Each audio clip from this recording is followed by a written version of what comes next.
जो दुनिया को हम दिखाएंगे वही आचरण में करेंगे, तो इसका सीधा सा मतलब हो जाएगा कि अब कतरनी खत्म होगा। और यदि ऐसा नहीं करते हैं तो वही बात होगी, कहता सो करता नहीं, मुख का बड़ा लबार। जिसको कबीर साहब इस पूरे दुनिया में लबार कह रहे हैं, उसी के अंतर में समझना चाहिए कि कतरनी की गांठ अभी है। और यदि कतरनी की गांठ है तब कबीर साहब कहते हैं, जो कतरनी की गांठ न छूटे तब पकड़ पकड़ यम लूटे। इसीलिए गुरु से कर ले मेले गवारा का, सोचत बारंबार। साहब कहते कि सदगुरु के शरण में आकर के बस उस भक्ति के रास्ते पर चलना जिस भक्ति के रास्ते पे तुम्हारा कथनी और करनी एक हो जाए, तुम्हारा आचरण और उच्चारण एक हो। क्योंकि करनी करे सो पुत्र हमारा। कबीर साहब कहते हैं, मैं मोहर मार रहा हूं कि मेरा कौन कौन है, मेरे रिश्ते में जो आते हैं आदमी, मेरा नजदीकी कौन है। तो करनी करे सो पुत्र हमारा, और कथनी कथे सो नाती, और रहनी रहे सो गुरु हमारा, हम रहनी के साथी। तीन रिश्ता बताया कबीर साहब। कबीर साहब कहते हैं कि दुनिया में जितने लोग दिखते हैं उसमें तीन प्रकार के रिश्तेदार है मेरा। पहला रिश्तेदार करनी करे सो पुत्र हमारा, जो करता है, उसे बोले ना बोले उससे कोई मतलब नहीं, बोलना जानता है कि नहीं, दिखाना जानता है कि नहीं, कोई मतलब नहीं। केवल आचरण करता है सत्य का, धर्म का, भक्ति का, ज्ञान का, साधना का, तो करनी करे सो पुत्र हमारा। पुत्र का जो रिश्ता है दूर का रिश्ता है कि नजदीक का? नजदीक का है। कबीर साहब कहते हैं कि जो करनी करता है, करनी माने आचरण करता है। साहब कहते हैं करनी करे सो पुत्र हमारा। लोगों ने कहा कि कुछ आदमी ऐसे हैं जो करनी न करता, केवल कथनी करता, मुंह से बोलता होता। कबीर साहब दाएं बाएं देखेंगे, हाँ वो रिलेशन में आता है, लेकिन नाती के रिलेशन। नाती कौन हो गया? दूसरा खानदान में चला गया, रिलेशन में है लेकिन वो दूसरा खानदान। करनी करे सो पुत्र हमारा, कथनी कथे सो नाती। है रिश्ता में लेकिन थोड़ा दूर का। अब रहनी रहे सो गुरु, ये तो सब रिश्ता से बड़ा चीज हो गया ना। रहनी रहे सो गुरु हमारा, हम रहनी के साथ। साहब कहते हैं मनुष्य के जीवन की तीन अवस्था है, एक करनी की अवस्था, एक कथनी की अवस्था और एक रहनी की अवस्था। जो कहता नहीं केवल करता है वो मेरा पुत्र के समान है, और जो करता नहीं केवल मुंह से कहता है वो मेरे नाती के समान है, थोड़ा दूर का रिश्तेदार है। और जो रहनी में आ गया, कथनी और करनी से भी ऊपर उठ करके जो सदैव रहनी में आ गया, स्वभाव में आ गया, जिसके संस्कार में ही सत्संग प्रवेश कर गया, जिसके संस्कार में ही भक्ति प्रवेश कर गई। कबीर साहब कहते हैं कि वो तो उसकी बेटा या नाती की बात छोड़ो, तो मेरा गुरु ही बन गया, मैंने मेरे माथे पर चढ़ने लायक वो हो गया। हम रहने के साथी, इसलिए व्यक्ति को, साधक को, सत्संगी को प्रयास यह करना चाहिए कि पहले अपने भक्ति को वो कथनी तक सीमित न रखे, कथनी से करनी में उतारे और करनी से रहनी में उतारे, तब वह सदगुरु कबीर साहब की भक्ति को संपूर्ण रूप से कर पाएगा। तो मैं निवेदन यह किया कि इस धरती पर जो सदगुरु कबीर साहब का चिंतन और दर्शन है वो कथनी और करनी की एक रूपता का दर्शन है। इन दोनों में अनेकता होने के कारण ही मनुष्य दुखी होता है, इस दोनों में अनेकता होने के कारण ही मनुष्य परेशान होता है। अन्यथा धरती का कौन ऐसा मनुष्य है जो पूजा नहीं कर रहा है? कोई ऐसा पापी से पापी आदमी नहीं करता है। पुराने जमाने में डकैत भी डकैती करने के लिए जाता था तो पहले मंदिर में जाके टीका लगा लेता था, एक खड़ी करता था, जय भवानी का नारा लगाता था। अब यूं कोनो लगाता होगा पता नहीं, लेकिन पुराने जमाने में कुछ फिल्म वगैरह देखते थे उसमें करता था। हम लोगों को तो उस तरह से टापू टापू देखने का मौका कहाँ मिला। अब है तो कभी कभी टीवी उवी में देख लेते थे तो देखते तो चोरी करने के लिए भी जा रहा है तो भी तो पूजा करता है। कुछ भी आदमी करे, इस धरती पे हर एक आदमी अपने अपने अनुसार कुछ न कुछ पूजा तो कर ही रहा है, कुछ न कुछ धर्म कर ही रहा है, कुछ न कुछ भक्ति कर ही रहा है, लेकिन फिर भी मनुष्य परेशान क्यों है? पूजा करने के बाद भी, भक्ति करने के बाद भी, मंदिर जाने के बाद भी, कुछ तीर्थ व्रत उपवास करने के बाद भी, कुछ न कुछ करने के बावजूद भी उसकी परेशानी जा क्यों नहीं? कबीर साहब से जब पूछा गया तो कबीर साहब ने यही कहा कि भैया वही बात है कि कहता सो करता नहीं, मुख का बड़ा लबाड़, और आखिर धक्का खाएगा साहब के। तो केवल कहने से काम थोड़े चलेगा। लोगों ने कहा कहेंगे तो कहने से काम नहीं चलेगा। कबीर साहब ने कहा यदि कहने से काम चल जाएगा तो उदाहरण देकर के समझा। पंडित बात बदेशो झूठा, केवल बकबक बकबक करते रहने से यदि काम चला जाएगा तो केवल बात बोलना झूठा है। और ये बात केवल कबीर साहब ने नहीं कहा है, इस बात को गोस्वामी तुलसीदास जी ने भी दोहराया है।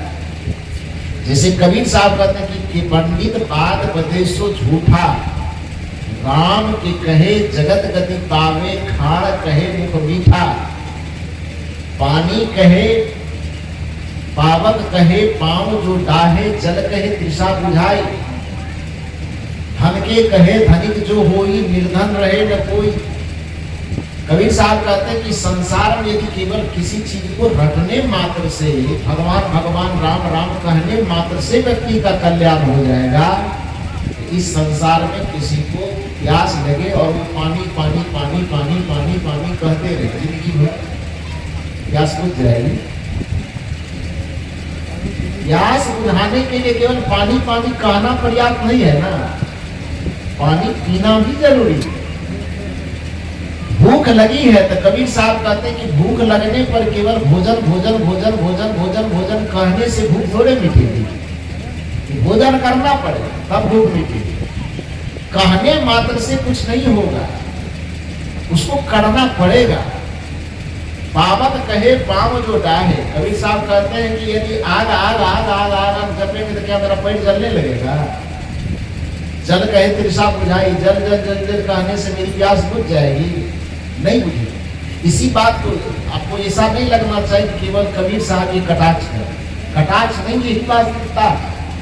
और इस वास्तविकता को गोस्वामी तुलसीदास जी ने भी विनय पत्रिका में उठाया है और उन्होंने कहा, बड़ा सुंदर कहा कि निशिगृह मध्य दीप की बातन तम निवृत्ति नहीं हुई। गोस्वामी जी कहते हैं कि एक रात किसी कमरे में जाइए और उस कमरे के अंदर में घनघोर अंधेरा है, पूरा घना अंधकार है। तो उस घने अंधकार वाले कमरे में बैठ करके हम यदि सूर्य की बात करेंगे तो सूर्य की बात करने से, दिया की बात करने से अंधकार भाग जाएगा, नहीं भागेगा। तो तब क्या करना पड़ेगा? दिया जलाना पड़ेगा। दिया की बात करने से अंधकार नहीं जाएगा। दिया की तो बात छोड़िए, केवल सूर्य की ही बात करेंगे आप तो सूर्य की बात करने मात्र से भी अंधकार जाने वाला नहीं है। आप सूर्य की बात छोड़िए, दिया की बात छोड़िए, कुछ मत कीजिए, एक दिया जला दीजिए, बात करना गप मारना छोड़िए। गोस्वामी जी कहते हैं निशिगृह मध्य दीप की बातन तम निवृत्ति नहीं हुई। केवल दीप की बात करने से घर में व्याप्त अंधकार दूर नहीं होगा, बल्कि दिया जला तो अंधकार दूर होगा। उसी प्रकार से आपके जीवन में केवल अच्छी अच्छी बात बोलने मात्र से आपके जीवन में कोई उजाला, कोई प्रकाश नहीं होने वाला है। आप अपने जीवन में अध्यात्म का दिया जलाइए, साधना का दिया जलाइए, तभी आपके जीवन में भक्ति का प्रकाश, सुख का प्रकाश होगा, शांति का प्रकाश। इसलिए मैंने निवेदन यह किया कि सदगुरु कबीर साहब का जो चिंतन और दर्शन है वो कथनी और करनी की, उच्चारण और आचरण की समरूपता का, वो वो कहते हैं कि जिस दिन आपका आचरण और उच्चारण एक धरातल पर आ जाए, समझ लेना चाहिए कि आप धार्मिक हो गए, आप भक्त हो गए, आप सत्संगी हो गए। जिस दिन कथनी करनी और रहनी तीनों आपके जीवन में चरितार्थ होने लगे, समझ लेना कि आज से मैं पक्का सत्संगी, मैं पक्का धार्मिक, मैं पक्का भक्त हो गया। और यदि ये दोनों की अनेक रूपता रही तो फिर परिणाम क्या निकलेगा? एक कहानी से मैं अपनी बात को आपके सामने प्रस्तुत करने की कोशिश करूं। इसी तरह का मंच लगा हुआ, सत्संग प्रवचन होता होगा, उसी भजन संध्या का कार्यक्रम रखा गया और भजन गाते गाते गाते गाते रात के 10-11 बजे तो फिर सुबह से ही प्रोग्राम शुरू होना था। तो वहां के जितने आयोजक कार्यकर्ता थे उन्होंने कहा कि प्रवचन तो अब समाप्त हो गया, 11 बज ही गया है, सुबह में फिर 4-5 बजे यहाँ लाना है सब सामान साज-बाज को। तो एक आदमी यही बगल में सो जाइए, बाकी जितना साज-बाज है कपड़ा से ढक करके रख दीजिए। फिर रात भर के लिए खोलना, फिर सुबह लाना, झंझट कौन उठा दे? तो साज-बाज मंच पे ही रहना दीजिए। और ऐसा सोच करके सब लोग चले गए अपना विश्राम करने, पूरा साज-बाज मंच पर पूरा। जब सब लोग चले गए तो रात में अचानक मंच पर ढोलक, नाल, हारमोनियम, बेंजो, पैड, बांसुरी सब पूरे मंच पर बिखरा पड़ा। एक कोने में ढोलक पड़ा था और दूसरे कोने में बांसुरी पड़ी। सबके चले जाने के बाद बांसुरी के अंदर करुणा का भाव जगता है। बांसुरी मन में सोचती है कि यहाँ पर जितने साज-बाज हैं हम सब लोग एक ही बिरादरी के आदमी हैं, वो भी वाद्य यंत्र है, हम भी वाद्य यंत्र है। सब लोग एक दूसरे का सहयोग करते तभी तो संगीत निकलता है। ढोलक का ताल निकलता है, हारमोनियम का सुर निकलता है, बांसुरी से लय सुर निकलता है। तो सुर, लय, ताल तीनों का जब संगम होता है तब तो संगीत बनता है। तो जितने वाद्य यंत्र थे सब उसी जगह थे। तो बांसुरी ने सोचा कि सबके सहयोग से संगीत बनता है, सहयोग तो है सबका इसमें।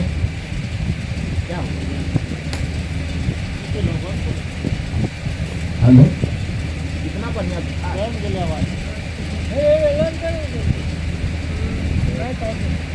हेलो,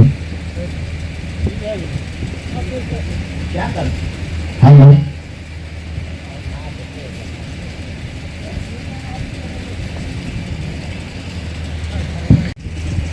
कि मंच पर जितने वाद्य यंत्र थे सब रखे हुए थे, एक तरफ ढोलक और दूसरी तरफ बांसुरी।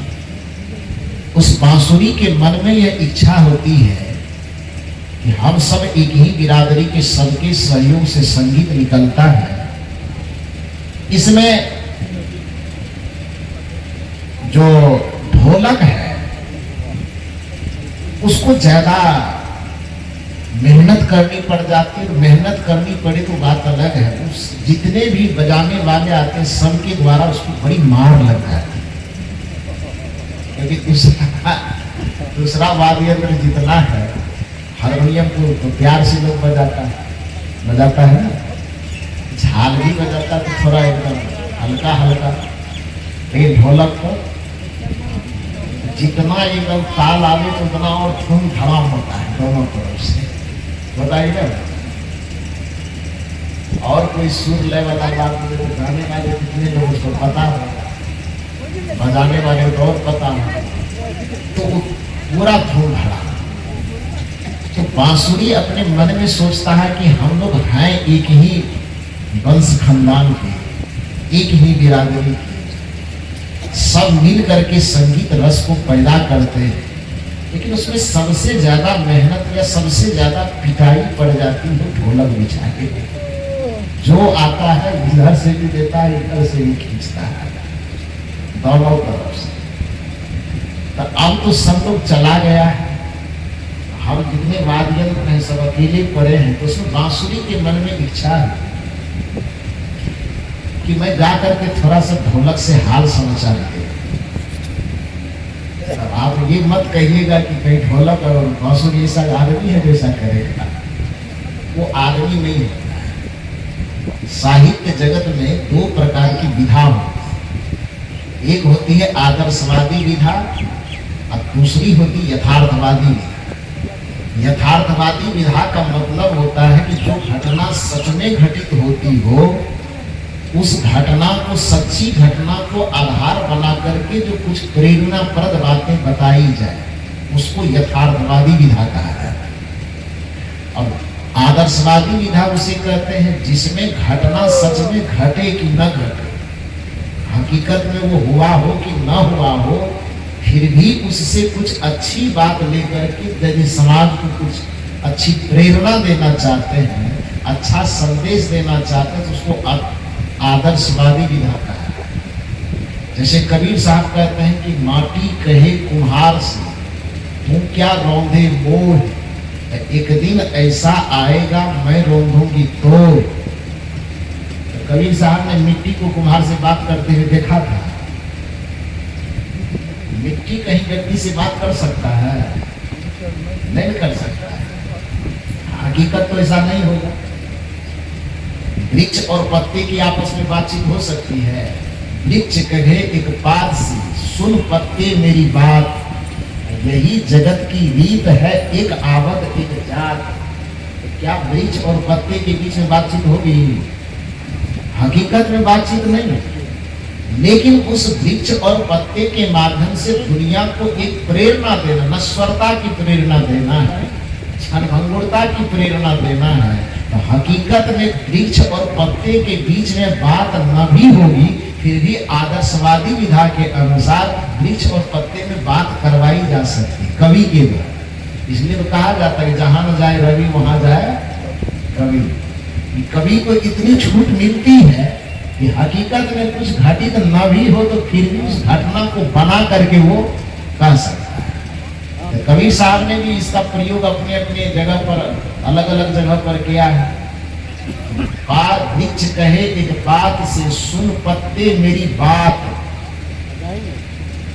इसमें यदि हम यथार्थवादी दृष्टिकोण लगाएंगे तो प्रश्न कर देंगे कि पत्ता को कान किधर था, वृक्ष को मुंह किधर था, किस मुंह से बोल रहा था, किस कान से पत्ता सुन रहा था।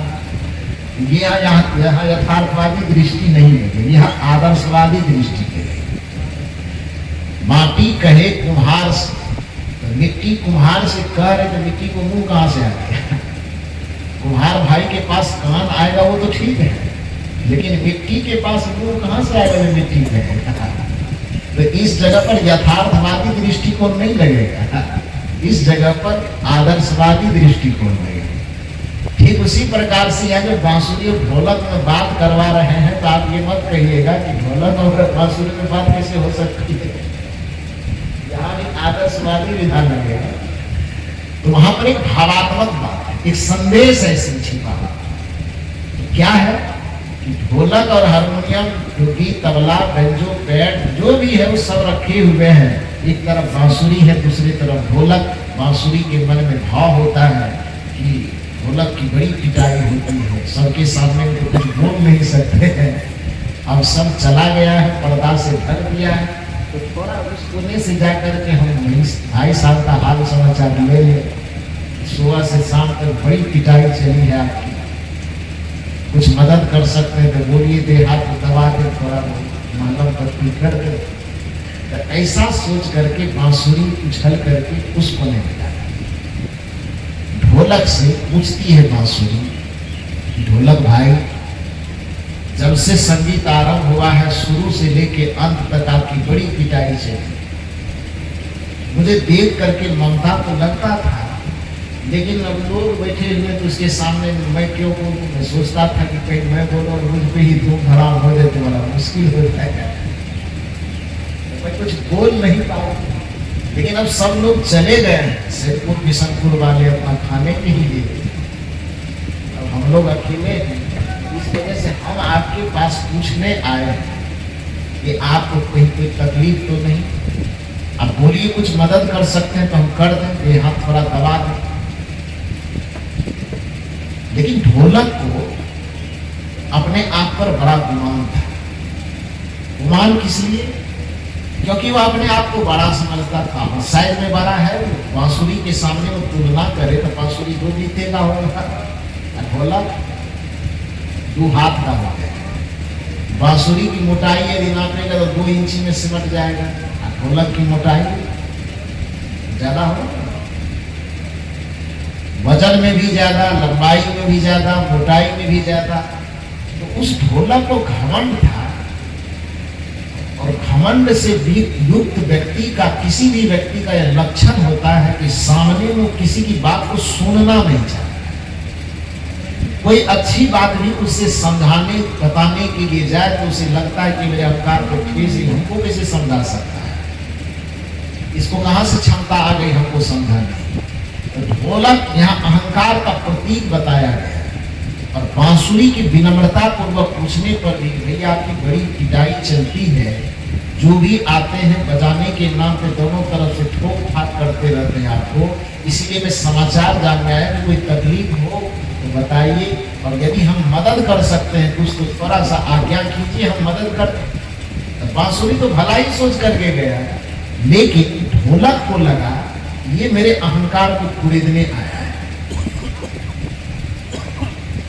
वो बांसुरी से ऐसे अनमनस भाव से जा जाकर के अपना आराम कर, चोट लगी है कि मार लगी है, क्या लगी हो, हम बर्दाश्त कर लेंगे। बांसुरी ने कहा नहीं, परिवार संकट के ही समय में तो काम आता है। धीरज धर्म मित्र अरु नारी, आफत काल परखिए चारी। अपने और पराई की पहचान संकट की घड़ी में होता है। मैं आपकी पीड़ा को देखा हूँ, इसलिए आपके दर्द को बांटने के लिए आपके पास आया। कुछ मदद कर सकते हैं तो बताइए। ढोलक ने कहा कि एक बार में कर समझ में नहीं आता है, जाओ। ज्यादा बकर बकर किया तो मेरा देख रहे वजन कैसा है, एक बार रोलर की तरह गड़क जाएंगे तुम्हारे ऊपर तो झरनी बनने के लायक नहीं बचेगा। तो कहा तो बड़ी बुरी बात, लेकिन बांसुरी फिर कहते भैया हो सकता है कि आप दर्द में ऐसा बयान दे रहे हैं, आपकी बात का मुझे बुरा नहीं लग रहा है। मैं फिर निवेदन कर रहा हूं कि कुछ कष्ट हो तो मुझे बताइए, मैं आपकी सेवा करना चाहता हूं। ढोलक को फिर लग रहा है कि हमको चिढ़ाने की बात कर रहा है, तो कुरेदते कुरेदते कहता पहले न कहे जाओ, हमारे सामने में तुम्हारी औकात क्या है? न मेरे लंबाई के सामने तुम कहीं कीजिएगा, न मेरे चौड़ाई के सामने, न मोटाई के सामने, यहाँ तक कि मेरे अंदर देखो क्या है। तुम्हारे अंदर एक तो 2 बीता का हो, ऊपर से 72 तो छेदा है। 72 तो नहीं होगा, 5.5 तो होगा, तो चिढ़ाने में कर रहे हैं। अब बांसुरी से बर्दाश्त नहीं, क्योंकि नीति यह कहती कि यद्यपि चंदन शीतल होता है, चंदन शीतल होता है, लेकिन उस शीतल चंदन को भी यदि हद से ज्यादा रगड़ा जाता है तो रगड़ने के बाद उससे क्या निकलता है? चंदन को हद से ज्यादा रगड़ेगा तो क्या निकलेगा? उससे अग्नि निकलेगा, आग निकलेगा। तो नीति कहती कि चंदन में शीतलता का गुण होता है, लेकिन यदि उसे सीमा से ज्यादा रगड़ा जाए तो उस शीतलता वाले पदार्थ से भी अग्नि प्रकट हो जाती है। उसी तरह से नीति कहती है यदि कोई सहज सरल और शांत भाव में जीवन जीता हो तो उसको बेवजह रगड़ने का प्रयास मत करो, क्योंकि जैसे चंदन शीतल होने पर भी रगड़े जाने पर अग्नि प्रकट कर सकती है, उसी तरह से शांति में जीवन जीने वाले को भी यदि हद से रगड़ा जाएगा तो उसके अंदर से भी क्रोध पैदा हो सकता है, उसके अंदर से भी विकार पैदा हो सकता है। सज्जन आदमी को भी ज्यादा रगड़ने की कोशिश नहीं करनी चाहिए। शांत है, सज्जन है तो रगड़ रहे हैं पकड़ करके, लेकिन कहते ऐसा नहीं करना चाहिए। तो बांसुरी तो बेचारी यहाँ शांत थी, ढोलक से 2-4 बार कही तो जितना बार कहीं ढोलक रगड़ रही है तो कितना देर शांति से काम चलेगा? चलेगा नहीं चलेगा। तो बांसुरी ने कहा भैया मैं तो आया था तुम्हारा मदद करने, लेकिन तुम बेवजह के हमें परेशान कर रहे हो, उटपटांग कर रहे हो, तो जाओ। क्या भले तब भले पीटता था और पीटेगा। हम आए थे सेवा करने और उल्टे हमको इसे करा। 72 ठो छेद है तो 75 ठो छेद। हाँ है 72 है कि 75 है, जितना है भैया मेरा लोगों के सामने खुल्लम खुल्ला है ना, लोग देख रहा है। भले मैं 2 बीते का हूं कि 4 बीते का हूं, लोग देख रहा है कि मेरी मोटाई इतनी है, मेरी लंबाई इतनी है, अब मुझ में 5-10 छेद है कि 10 छेद है कि जितना है उन लोग के सामने खुल्लम खुल्ला है। लेकिन भैया जब तू आन मुझको चढ़ा ही रहे तब मैं तुमको मुंह पे कह के ही जाऊंगा पिटाई क्यों लगती है, और लगेगी पिटाई का क्यों? ढोलक में तब थोड़ा शांत होते होगा, क्यों लगेगी पिटाई? क्योंकि बांसुरी ने कहा कि प्रकृति का नियम है कि आप मुझको देख करके जलते हो। ढोलक का आरोप था कि जो आता है हमको पीटता है, लेकिन तुमको आदमी की बात छोड़ो, भगवान भी तुमको हाथ में बजाने के लिए उठाता है ना, अपने होठ का तोषक और तकिया देता है। बांसुरी बजाने वाला क्या करता है? होठ पे रखता है, ऊपरों से होठ और नीचा से भी होठ, और उसके बाद ये होठ का नरम नरम तकिया और बिछौना देता है, और ऊपर से हाथ से ऐसी सेवा करता है तो लगता कहीं से तू पहाड़ तोड़ करके आया है। खूब सेवा होती है। बांसुरी ने कहा कि ये सेवा हम कहीं से जबरदस्ती थोड़े लेते हैं, ये मेरा कर्म है। अब तुमको पिटाई लगती है वो तुम्हारा कर्म है। ढोलक ने कहा अच्छा बहुत बखान करते कि ईमानदारी पूर्वक बताओ कि ऐसा अन्याय क्यों होता है, हमको जो भी आता है दोनों तरफ से पीटता है, और तुमके तुम्हारे पास आदमी की बात छोड़ो, जिसे भगवान जिसे अवतारी पुरुष कहा जाता है, श्री कृष्ण का उदाहरण दिया था कि कोई भी आता है तो तुमको हाथ से सेवा करता है, और विश्राम करने के लिए तोषक तकिया कपड़ा का तो छोड़ो अपने होठ का तोषक तकिया बिछावन देता है। ऐसा ये अनर्थ नहीं है तो क्या है? बांसुरी ने कहा अनर्थ नहीं है, मेरे कर्म का परिणाम है। अब पिटाई वाला जो काम हो रहा है वो तुम्हारे कर्म का परिणाम है। ढोलक ने कहा कैसे? बांसुरी ने कहा ध्यान से सुनिए, पूरे प्रवचन जो अभी आपके सामने किया जा रहा था उसका निचोड़ है इसका।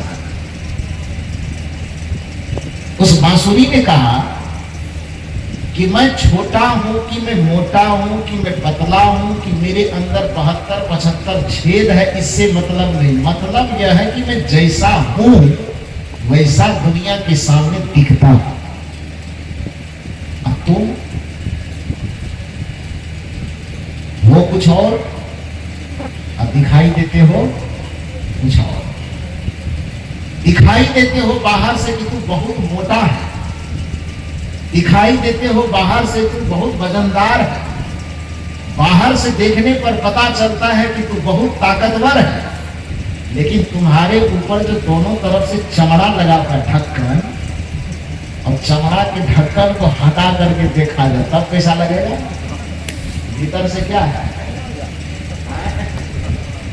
प्रकृति का यह नियम है कि जो जैसा होता है अर्थात जिसकी रहनी जैसी होती है वैसा ही दिखता है, अर्थात उसकी कथनी जैसी होती है। जैसा आचरण हो वैसा ही वादन हो, जैसा आचरण हो वैसा ही उच्चारण में दिखे। तो बांसुरी ने कहा कि जैसा मैं हूं वैसा ही दुनिया के सामने दिखता हूं, इसलिए आदमी की छोड़ो भगवान भी मुझे आदर करते हैं, लेकिन तुम बाहर से दिखते कुछ और हो और भीतर से बिल्कुल खाली के खाली हो, भीतर से बिल्कुल सुना के सुना हो। तो ऐसे तुहरे चाल चरित्र में जीने वाला जो इंसान होता है उसकी हर वक्त दोनों तरफ से पिटाई होती है, उसको पीटा ही जाता है। इस पूरे संसार में जो व्यक्ति होता कुछ और है और दिखता कुछ और है, उसको प्रकृति के द्वारा पीटा जाता है, प्रकृति के द्वारा रौंदा जाता है, प्रकृति के द्वारा मारा जाता है। लेकिन वही बात है, कहता सो करता नहीं, मुख का बड़ा लवार, आखिर धक्का धक्का खाना ही तो पिटाना है ना, रगड़ाना, पीड़ा सहना, कष्ट सहना, यही पिटाना है। तो कबीर साहब कहते हैं कहता सो करता नहीं, मुख के बड़ा लवार, आखिर धक्का खाएगा साहब के दरबार। तो सदगुरु कबीर साहब की दृष्टि में यदि भक्त होना चाहते हैं तो भक्त होने की पहचान यह नहीं कि आप कितना माला पहने। सदगुरु कबीर साहब की दृष्टि में भक्त होने की पहचान यह नहीं कि आप टीका का नाक पर से लगाए हैं कि नहीं लगाए हैं, दाढ़ी बढ़ाए हैं कि जटा बढ़ाए हैं कि बाल बढ़ाए हैं कि नहीं बढ़ाए हैं। लगाते हैं ये खुशी की बात, इसकी कोई निंदा नहीं। शौक है, अच्छा लगता है, श्रृंगार है साधना का, भक्ति का। तो आप यदि लगाते हैं अच्छी बात है, नहीं लगाते हैं तो आपकी मर्जी। माला आप 1 ठो पहनते हैं कि 25 ठो पहनते हैं, आपकी मर्जी। मंदिर में जाकर के बैठते हैं कि न बैठते हैं, ये आपकी मर्जी। किताबों को पढ़ते हैं कि न पढ़ते हैं, ये आपकी मर्जी। वो मर्जी पर निर्भर है। लेकिन मूल बात जो भक्त होने की पहचान यह नहीं है कि आप श्रृंगार कितना करते हैं। भक्त होने की पहचान यह है कि आप आचरण कैसा करते हैं। भक्त होने की पहचान यह है कि आपका स्वभाव कैसा है। भक्त होने की पहचान यह है कि आपकी वाणी कैसी है। कबीर साहब की भाषा में के कुछ लोगों ने कहा कि हम साधु के कपड़े पहन के, उजला कपड़ा पहन के और साधु हो गए, और उसकी बोली भाषा सुधरी नहीं। तो कबीर साहब इस उजला कपड़ा पहनने वाले को बहुत डांटा, और कबीर साहब ने डांटते हुए कहा कि साधु भया तो क्या भया। कोई आदमी को नहीं कहते बड़का धन हो गया तो कौन चीज हो गया। धन हो जाए घमंड हो आदमी, तो आदमी क्या कहता है, धन हो गया उसको तो क्या हो। कबीर साहब कहते हैं किसी कोई गया कंठी पहनने वाला, माला पहनने वाला, उजला कपड़ा पहनने वाला हमारे जैसे ही गया हो, लेकिन उसकी बोली भाषा में सुधार नहीं था, पानी और पटान बोले। तो कबीर साहब जब उसको देखे तो कहे साधु भया तो क्या भया। बोले नहीं विचार, हते पढ़ाई आत्मा, बांधे जीव तलवार। इस साधु के कपड़ा पहन लिए हो, साधु का वेश माना धारण कर लिए हो, भक्त का वेश माना धारण कर लिए, तो क्या हो गया इससे। यदि विचार करके बोलने नहीं आता है, विचार करके बैठने नहीं आता है, विचार करके कुछ आचरण कुछ कर्म नहीं करने आता है, तो फिर केवल ये वेश माना धारण करने से, सत्संगी या भक्त का ये श्रृंगार धारण करने से क्या होगा, कुछ नहीं होगा। क्योंकि यह एक बाहरी वेशभूषा है। मैं पहले निवेदन किया, मैं ये नहीं कह रहा हूं कि कोई पहन रहा है तो नहीं पहनना चाहिए, उसकी मर्जी है। साधु जगत का ये आभूषण है, वेश माना है, बड़े वंदनीय वेश माना है। रामचरितमानस में कहा गया है कि छापा तिलक जब दिया स्वरूपा, वाके बंदे राजा भूपा। जब गुरु के द्वारा एक साधारण आदमी को भी गुरु के द्वारा यह वेश माना मिल जाता है, पूरी दुनिया उसके सामने में झुकना शुरू कर देती। हम लोगों को इस मंच पर बैठ करके बोलने का, दुनिया भर में घूमने का सौभाग्य, ये मेरा 22वां साल लगा है। 13 वर्ष की उम्र में घर छोड़ करके निकले थे, और उस समय से जो संस्कार गुरुजन का रहा होगा, सीखना उठना पड़ा नहीं, बस बोल रहे हैं, बैठ रहे हैं। भारत का कोई ऐसा कोना नहीं है जिस 22 वर्ष के दरमियान में हम लोगों को जाने का, देखने का मौका नहीं है। भारत का कोई राज्य ऐसा नहीं है कि जिस राज्य में हम लोग जाकर के प्रवचन नहीं करते। अभी हमारे जो हरियाणा से आए हुए हैं, इनसे हमारी मुलाकात छत्तीसगढ़ में हुई। इस साल के लगभग 42 दिन का कार्यक्रम मेरा छत्तीसगढ़ में था, और उसी 42 दिन के कार्यक्रम के दरमियान में हमारी मुलाकात हुई। पर यहाँ पंजाब में, हरियाणा में, दिल्ली में, कलकत्ता में ये सब कार्यक्रम होते ही रहता है। उसी कार्यक्रम में मुलाकात हुई, 10 दिन लगभग साथ में रहे। सोचिए कि कितना 10 दिन के अंदर ही वो गठबंधन बन गया। खोजते खोजते हरियाणा से आपके बीच में ही सैदपुर बिशनपुर में आ गए। पर इनके लिए जोरदार ताली बजा करके भी नहीं। 12 रोज रहे, 12 रोज रहे। फिर 2026 के लिए इस बार तो 7 दिन का कार्यक्रम अभी तक में बन चुका है। 7 कार्यक्रम का ये भी कहीं से लिस्ट लाया 60 दिन तक अभी तक बना हुआ है 2026 के लिए। अब 4 जगह का ये भी लाए हैं। तो वहाँ छत्तीसगढ़ में जब भी कार्यक्रम होता तो 3 दिन का एक जगह यदि 4 कार्यक्रम लाए हैं तो मतलब समझ लीजिए 4 के 12, तो 60 में 12 और जोड़ दीजिए, 72 दिन लगातार 72 दिन तक कार्यक्रम एक एक राज्य में करना पड़ता है। इस जगह पर कार्यक्रम करके आए हैं हमारे आदरणीय रुपेश बाबू, बहुत दिन से जुगाड़ लगा है। तो व्यवस्था जोड़ते साहब हमको कहे कि साहब लिस्ट दीजिए, मैंने कहा कि जिंदा रहने दीजिएगा कि नहीं रहने दीजिएगा। तो इतने जगहों पर जो कार्यक्रम करने का हम लोगों को सौभाग्य मिलता है, जाते हैं कार्यक्रम करते रहते हैं देश भर में घूम घूम। इस बार 365 दिन में लगभग 326 दिन का कार्यक्रम बना हुआ है। एक दिन भी अलग से बैठने का छुट्टी नहीं मिलता है। तो इतना दिन जो कहने का ये मतलब है कि मैं निवेदन कर रहा था कि इतने दिन के दरमियान में सोचिए कि कितने लोगों से मुलाकात हुई। इतना लोग आप लोग यहाँ बैठे हुए हैं, इतना तो हमसे हमारे कमरे के बाहर में लोग खड़ा मिलने के लिए खड़ा रहता है, जितना यहाँ पर आप लोग बैठे। लेकिन कोई बात नहीं, इस गर्मी में भी इतनी तपती धूप में इतना प्रेम से आप सुनने, ये बहुत बड़ी बात है। आदमी 1 लाख हो कि 1 तो हो, इससे महत्वपूर्ण ये बात नहीं। महत्वपूर्ण ये बात है कि एक ही व्यक्ति यदि सुनने वाला श्रोता हो तो काकभूसुंडी और गरुड़ संवाद हो सकता है। एक ही व्यक्ति श्रोता अच्छा हो और वक्ता अच्छा हो, दोनों अपनी सूरत से सुन रहा हो, चेतना से सुन रहा हो, तो कबीर साहब और धर्मदास साहब का संवाद हो सकता है, शिव और पार्वती का संवाद हो सकता है।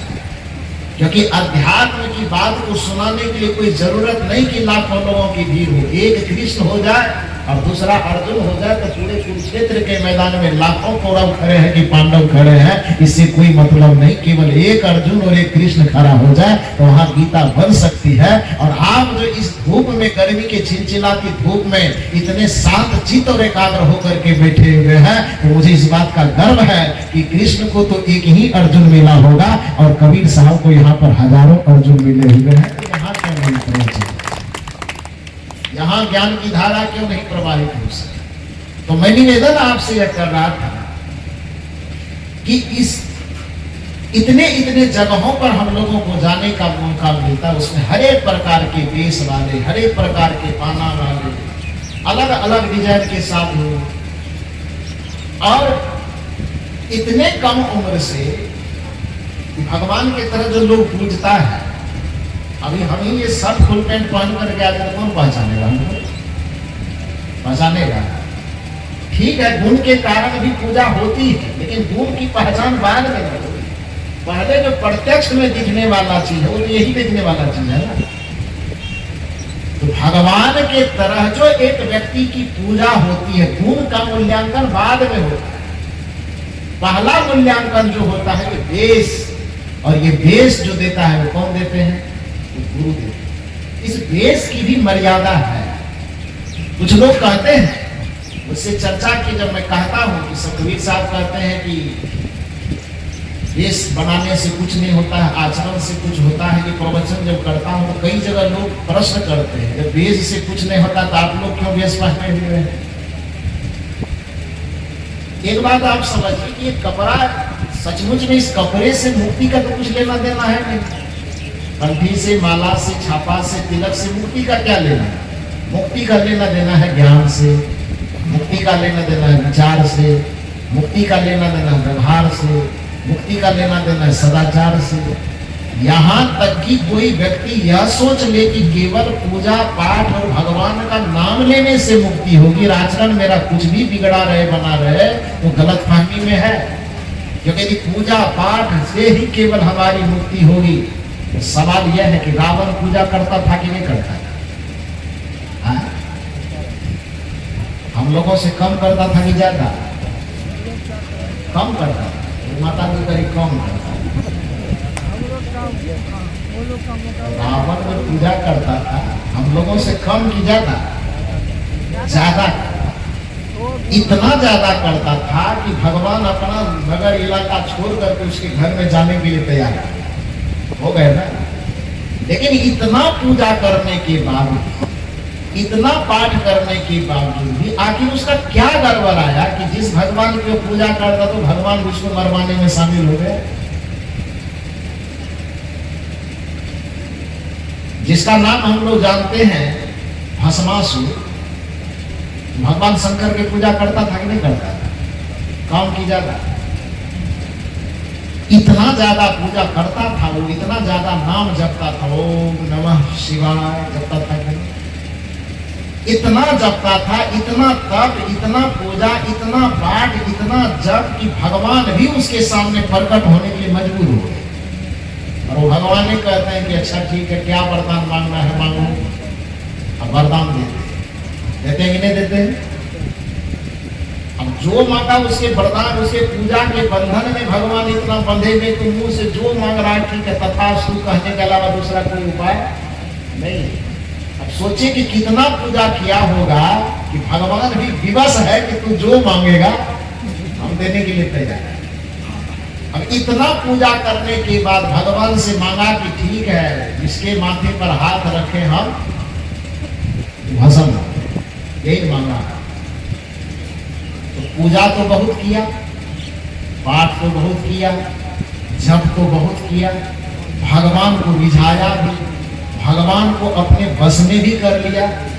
लेकिन ऐसी क्या गड़बड़ी रह गई उसमें कि इतनी सेवा करने के बावजूद भी उसी भगवान को उसको मारने की साजिश रचनी पड़ी। क्यों किया ऐसा?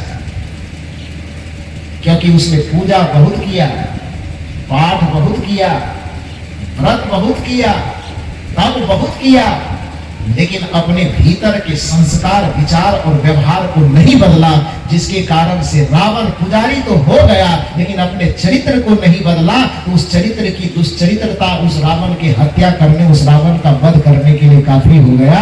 भस्मासुर पूजा तो बहुत किया, पाठ तो बहुत किया, जप तो बहुत किया, यहाँ तक कि भगवान को ही अपने मुट्ठी में कैद कर लिया, लेकिन अपने चरित्र को नहीं सुधारा। तो एक चरित्र बिगड़ने के कारण बाकी सब चीज बेकार हो गया, सब चीज बिगड़ गया। इसलिए कबीर साहब कहते हैं कि और बाकी चीज तो बाद में है, मूल चीज है आपका चरित्र, और उस चरित्र को सुधार लो, उस वाणी को सुधार लो, बस हो गया भजन। आदत बुरी सुधार लो, बस हो गया भजन। मन की तरंग मार लो, बस हो गया। चरित्र यदि सुधरा रहा तो फिर किसी भगवान की हिम्मत नहीं होगी कि आप पर नजर उठा करके दे। संस्कार यदि सुधरा हुआ है तो भगवान का एक बार भी नाम नहीं लीजिए, फिर भी भगवान कुछ नहीं बिगाड़ पाएगा। क्योंकि श्री राम से पूछा है, श्री राम से पूछा गया कि भगवान आप ये बताइए कि आपको यदि कोई भक्त अपने घर में, अपने दिल में उतारना चाहे तो उसके लिए भक्त को क्या क्या करना चाहिए? माला जपना चाहिए कि तीर्थ में भ्रमण करना चाहिए कि पान प्रसाद चढ़ा के कथा कीर्तन करना चाहिए, क्या करना चाहिए? श्री राम जी कहते हैं कि अच्छी बात है कि तुम हम ही से डायरेक्ट पूछ लिया। बीच में किसी से पूछता तो कोई रहला मारते रहता। डायरेक्ट हमसे बात पूछ लिए हो तो अब हम तो सच ही बोलेंगे। और श्री राम जी से पूछता है डायरेक्ट सवाल कि आपको यदि अपने जीवन में उतारना हो, आपको अपने बस में करना हो, आपको अपने घर में बुलाना हो, आपकी कृपा और आशीर्वाद प्राप्त करना हो, तो उसके लिए मुझे कौन सा पूजा करना चाहिए, कितना जप करना चाहिए, कौन तीर्थ करना चाहिए? राम जी ने कहा कि अच्छी बात है कि डायरेक्ट हम ही से पूछ लिया है, तो पूछो तो सुनो बढ़िया से। और राम जी ने कहा मीरामाला माना जाना सो मोहि पावा, मोहि कपट छल छिद्र न भावा। रामचरितमानस की पंक्ति है कि नहीं है? कबीर साहब यही पूजा तो करने के लिए बताते हैं कि कबीरा मन निर्मल भया। अब कुछ लोग कहते हैं कि सगुन वाला अलग पूजा है, निर्गुण वाला अलग पूजा है।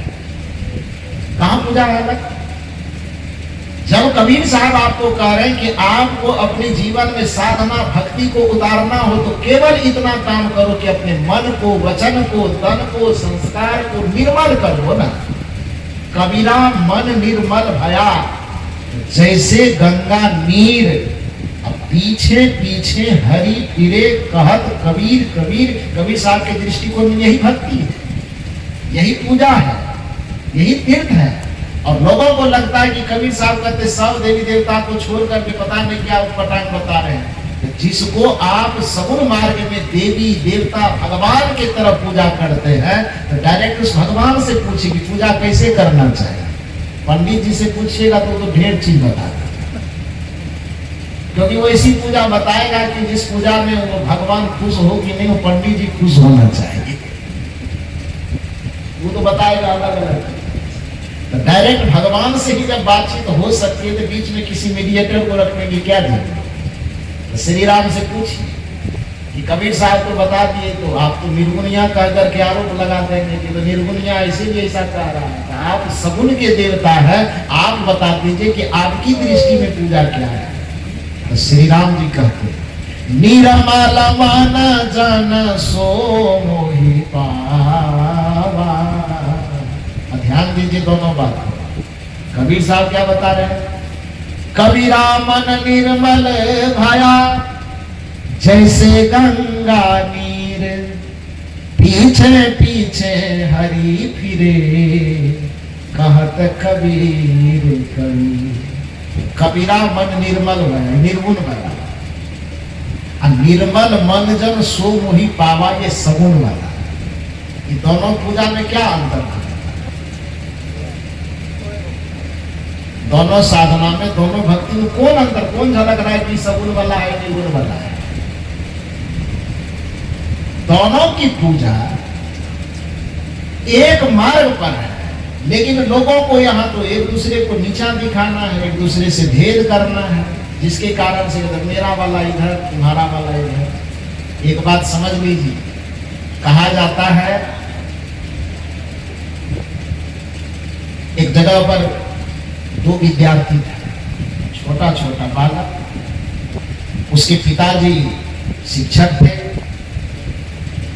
तो अपने विद्यालय जब पिताजी जाने लगते थे, उस छोटे छोटे बच्चे को, चूंकि उसी रास्ते में बच्चे का भी कोचिंग विद्यालय पढ़ता था, तो अपने गाड़ी पर बैठा ले, अब बच्चे को जाके विद्यालय में छोड़ दे, और फिर वो अपने विद्यालय से आगे पढ़ता था तो वहां चले जाए। फिर उधर से लौटने वक्त में विद्यालय में छुट्टी होती थी, बच्चे को भी साथ में लेकर के घर चले गए। साल भर 2 साल आते जाते बच्चा को रास्ता तो पता चल गया, इसी रास्ते से जाते, इसी रास्ते से आते। संजोग ऐसा लगा कि एक दिन जो पिताजी थे बेचारे को कोई काम ऑफिस में लग गया होगा, जिसके कारण छुट्टी होने से 1 घंटा बीत गया, पिताजी नहीं आ पाए, अपने ऑफिस में कुछ काम में फंस गए होंगे। तो बच्चा सब 10 मिनट इंतजार करते करते दोनों के मन में धर, रास्ता तो देखा हुआ है, कितना इंतजार करें। तो ऐसा सोच करके क्या कि दोनों बच्चा एकदम भला उठाया, बोतल लिया, चलो चलो। दोनों रास्ते में एकदम उछलते कूदते खेलते रास्ते में चल रहे। और बच्चा है तो शांत होकर के बुद्ध महावीर की तरह नहीं चलेगा। बच्चा है तो बच्चा का मतलब चंचल, चंचल स्वभाव के कारण कुछ भी कर सकता है। तो चलते चलते आपस में दोनों भाई, छोटा है एक बड़ा है, 2 साल का अंतर रहा होगा। छोटा वाला भाई पूछता, भैया आज तुम्हारे क्लास में क्या पढ़ाई है? बड़े वाला कहता है कि आज मेरी क्लास में गणित की पढ़ाई। छोटा वाला कहता, बड़ा गजब है, देखो कितना अच्छा समझोगा, मेरे भी क्लास में गणित की पढ़ाई। बड़ा वाला का अच्छा ही बात है, गणित में क्या पढ़ाया? का गणित में पढ़ाया 5 जोड़ 5 बराबर 10 होता है। तुम्हारा मास्टर बेवकूफ है, तुमको भी बेवकूफ बना देगा। बड़े वाले ने कहा सो कैसे?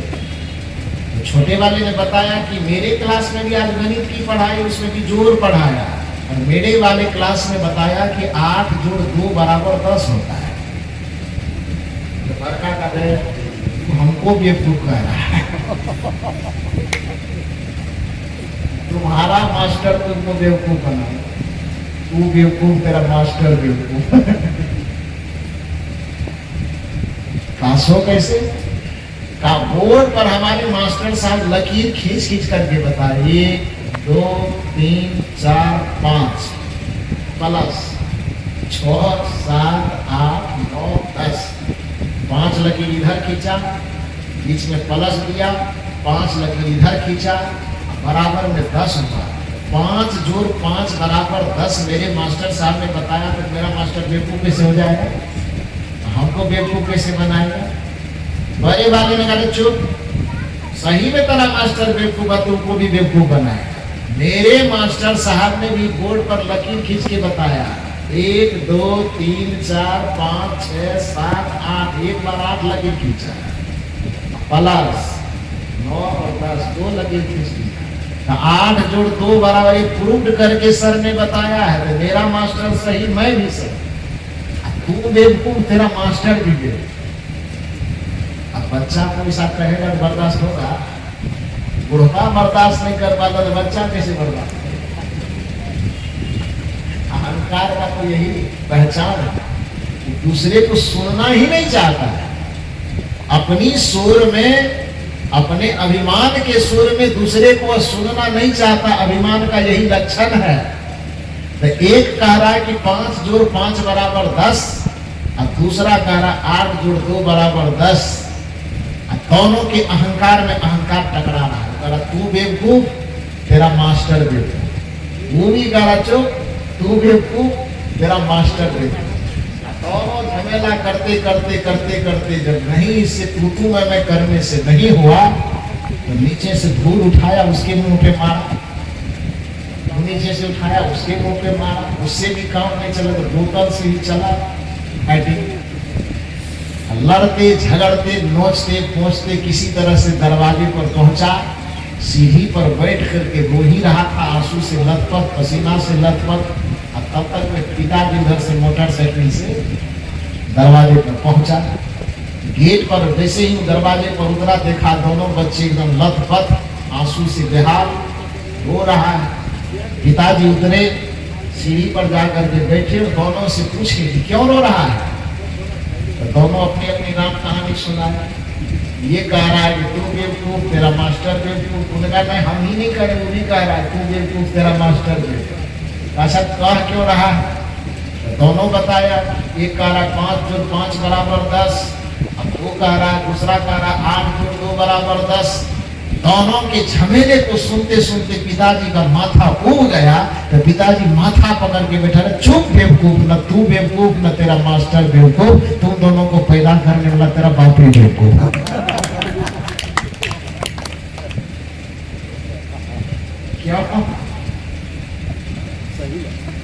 क्यों बेवकूफ? इसलिए कि हमको ये समझ जब तक विकसित नहीं होगी कि 8 जोड़ 2 बराबर भी 10 हो सकता है, 7 जोड़ 3 बराबर भी 10 हो सकता है, 6 जोड़ 4 बराबर भी 10 हो सकता है, यहां तक कि 10 जोड़ 0 बराबर भी 10 हो सकता है, 9 जोड़ 1 बराबर भी 10 हो सकता है। अपनी चेतना को इतना विकसित कीजिए कि आपकी समझ में ये बात आनी चाहिए कि 10 होने के बहुत सारे प्रकार हैं, केवल 5 जोड़ 5 बराबर ही 10 सही और बाकी सब 10 बेकार। तो ऐसी समझ रखने वाले का अहंकार इतना मजबूत होता है कि किसी दूसरे को न तो वो देखना चाहता है, न सुनना चाहता है, न उसकी भावना को समझना चाहता है। और जो हमारी भावना को नहीं समझता है तो अहंकार में आकर के हम तलवार उठाकर उसका गर्दन काटने के लिए दौड़ जाते हैं। धर्म के नाम पर, भक्ति के नाम पर जितने अत्याचार होते हैं, जितना शोषण होता है, जितना दमन होता है, इसी अहंकार के कारण। कि किसी को लगता है कि हम जो वेद को नहीं मानता है वो नास्तिक है, किसी को लगता है जो कुरान को नहीं मानता है वो काफिर है, किसी को लगता है ये जो हमारे भगवान को नहीं मानता है वो नास्तिक है, किसी को लगता है कि हमारे खुदा को जो नहीं मानता है वो नास्तिक है, किसी को लगता है कि हमारे मंदिर को जो नहीं मानता है वो नास्तिक है, किसी को लगता है जो हमारे मस्जिद को नहीं मानता है वो काफिर है। कबीर साहब ने कहा कि भैया इस झंझट को छोड़ो, हमारे पास हम समझा देते हैं। मंदिर तोड़ो, तोड़ना नहीं, लेकिन समझाने के लिए कबीर साहब कि कदाचित तोड़ने की जरूरत पड़ जाए, छोड़ने की जरूरत पड़ जाए तो हिचक मत कर। मंदिर तोड़ो मस्जिद तोड़ो तो कुछ नहीं मुजाकार बंदे, तो कुछ नहीं मुजाकार। लेकिन ध्यान रहे, कबीर साहब कहते हैं जब तक तुम्हारी दृष्टि मंदिर पर अटकी रहेगी तुम मस्जिद वाले से नफरत करोगे, जब तक तुम्हारी दृष्टि मस्जिद पर अटकी रहेगी तब तक तुम मंदिर वाले से नफरत करोगे, जब तक तुम्हारी वेद पर ही तुम्हारी बुद्धि अटकी रहेगी तब तक हो सकता है कि वेद के अलावा जितने मानने वाले हैं उससे नफरत तुम करते रहोगे, जब तक तुम कुरान पर ही दृष्टि को अटका के रखोगे उसके अलावा जितना है उससे तुम नफरत करोगे।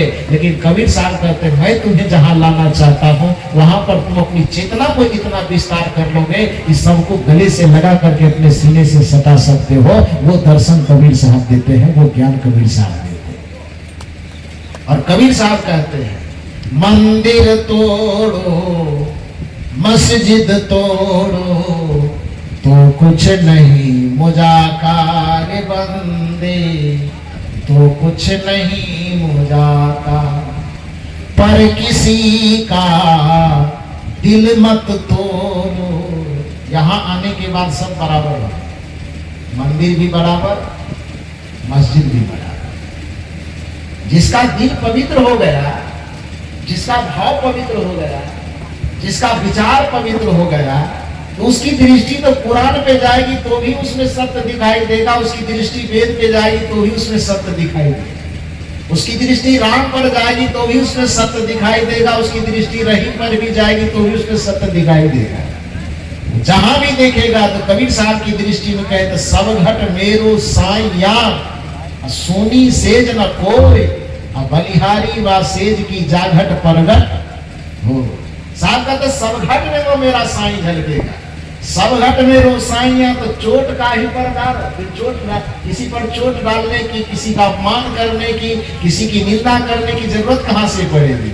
वो सब घट में जो झलकने वाला परमात्मा है वो वेद और कुरान के द्वारा नहीं झलकेगा, वो जब भी झलकेगा तो अपने हृदय रूपी मंदिर में झांकने से सब घट में वो रमैया राम झलकेगा, सब घट में वो परमात्मा झलकेगा। इसलिए कबीर साहब कहते हैं मंदिर तोड़ो मस्जिद तोड़ो तो कुछ नहीं मुजाकार बंदे, तो कुछ नहीं मुजाकार।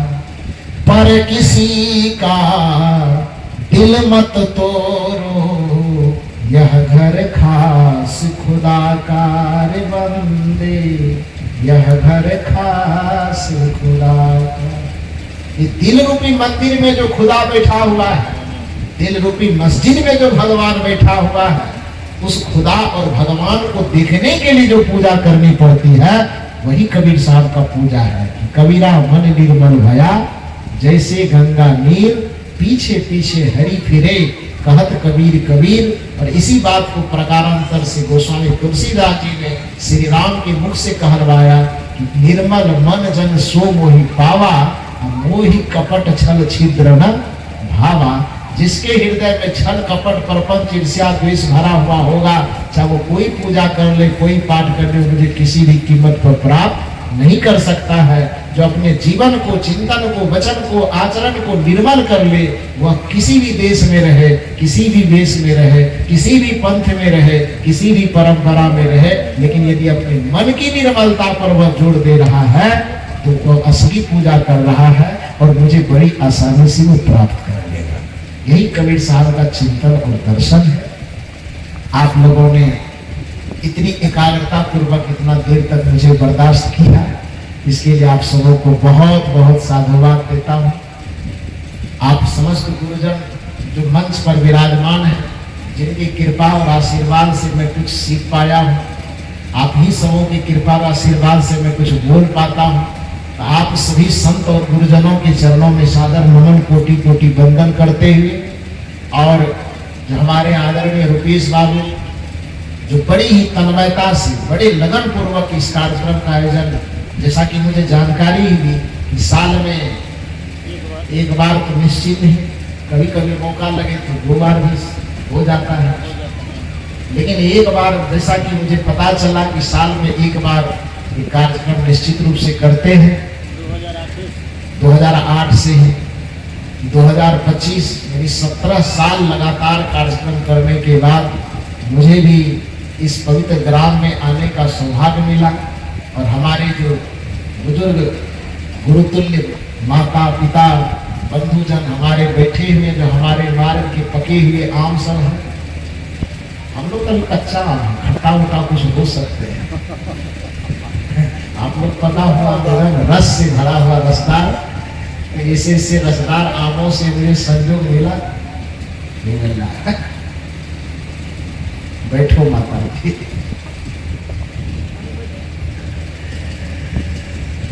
तो कहने का ये मतलब है कि आप समस्त बुजुर्ग सज्जनों से मुलाकात ही मेरा सौभाग्य है। आप सबों को बहुत बहुत साधुवाद देते हुए आदरणीय रुपेश बाबू को खास करके बहुत बहुत साधुवाद देते हुए सदगुरु से प्रार्थना करता हूँ कि हे सदगुरु आदरणीय रुपेश बाबू एवं उनके समस्त परिवारों के जीवन में सुख समृद्धि शांति और स्वास्थ्य का लाभ हो, दिन दुनी रात चौगुनी इसी तरह से विकास करे, धन धान से वो परिपूर्ण हो कि उसका भी अपना जीवन जीविका बढ़िया से चले और अपने संपदा से इसी तरह से निकाल करके संतों की सेवा में भक्ति की सेवा में गुरुजनों की सेवा में इसी तरह से लगावे, पूरे परिवार के मन में भक्ति की भावना भरी रहे, ऐसी शुभकामना देते हुए जितने बैठे हुए उनके लिए और जो नहीं आए हैं हॉर्न के माध्यम से जहां तक आवाज जा रही है उन सब के लिए यह शुभकामना है कि सर्वे भवन्तु सुखिनः सर्वे सन्तु निरामया सर्वे भद्राणि पश्यन्तु मा कश्चित् दुख भाग भवेत्। सभी सुखी हों, सबका जीवन निरोगमय हो, किसी के जीवन में दुख अशांति पीड़ा न रहे, सबके जीवन से सदा सदा के लिए आपत्ति विपत्ति खत्म हो जाए, सबके हृदय में एक दूसरे के प्रति सद्भावना और प्रेम भरा रहे, सबके माथे से दुख और चिंता की लकीर समाप्त हो जाए और सबके चेहरे पर हमेशा गुलाब की जैसी प्रसन्नता और मुस्कुराहट खिली रहे। इन्हीं शुभकामनाओं के साथ मैं अपनी वाणी को विराम देता हूँ। प्रेम से बोलिए सदगुरुदेव की जय।